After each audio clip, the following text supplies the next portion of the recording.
40 दिन में सीएम योगी ने ऐसा क्या किया? जज के सामने गिड़गिड़ाने लगा मुख्तार, कहा कि मुझे माफ कर दीजिए।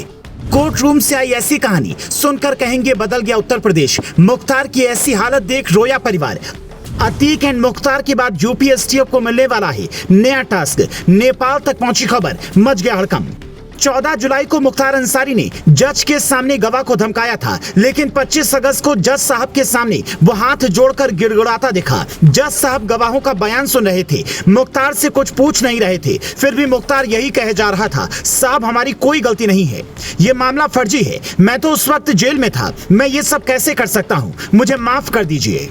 मुख्तार का ये रूप अदालत में जिसने भी देखा वो हैरान रह गया। वहां पर खड़े वकील भी एक दूसरे से बाद में पूछने लगे, क्या ये वही मुख्तार है जो मूंछों पर ताव देकर जज पुलिस सबको चैलेंज कर देता था? अब सवाल है कि 40 दिनों के भीतर योगी आदित्यनाथ ने ऐसा क्या किया जो मुख्तार के तेवर बदल गए? तो हम आपको पूरी कहानी समझाते हैं। 14 जुलाई के बाद से मुख्तार की बांदा जेल का पहरा बढ़ा दिया गया है। वर्दी पर कैमरे लगे, पुलिसकर्मी उसकी बैरक के बाहर खड़े थे, उनसे लगातार अपडेट ली जाने लगी। मुख्तार ने धमकी तो दे दी थी, लेकिन उसकी नींद उड़ी हुई थी। उसके खाने पीने, सोने जागने सब पर पहरा और कड़ा कर दिया गया।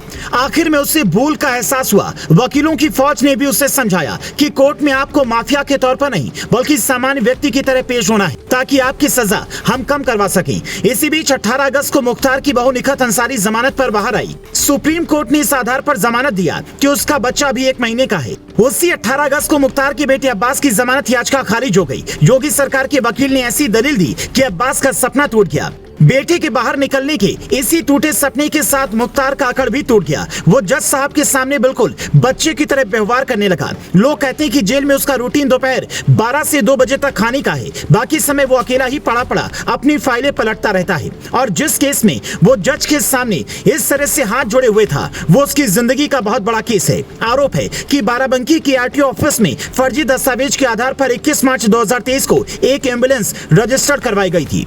जब मुख्तार पंजाब के रोपड़ जेल में बंद था तो इसी एम्बुलेंस से कोर्ट आता जाता था। जब जांच हुई तो पता चला कि खेल काफी बड़ा है। इस केस में श्याम संजीवनी अस्पताल, जिसकी ये एम्बुलेंस थी, उसकी संचालिका डॉक्टर अलका राय भी अरेस्ट हुई। और अब उस वक्त के एआरटीओ पंकज सिंह के साथ मुख्तार के वकीलों ने जिरह किया। इस जिरह के दौरान मुख्तार के चेहरे की हवाइयां उड़ गई। और मजेदार बात यह है कि अतीक एंड मुख्तार जैसे माफिया की हालत खराब करने वाली यूपी एसटीएफ अब एक नए मिशन पर लगने वाली है, जिसका नाम है ऑपरेशन नक्सली, जिससे नेपाल तक हड़कंप मचा हुआ है। खबर है कि एसटीएफ को अब नक्सलियों के खिलाफ और तेजी से ऑपरेशन चलाने के आदेश दे दिए गए हैं। मतलब माफियाओं के बाद नक्सलियों का सफाया होगा, जिसकी मांग यूपी की जनता लंबे समय से कर रही है।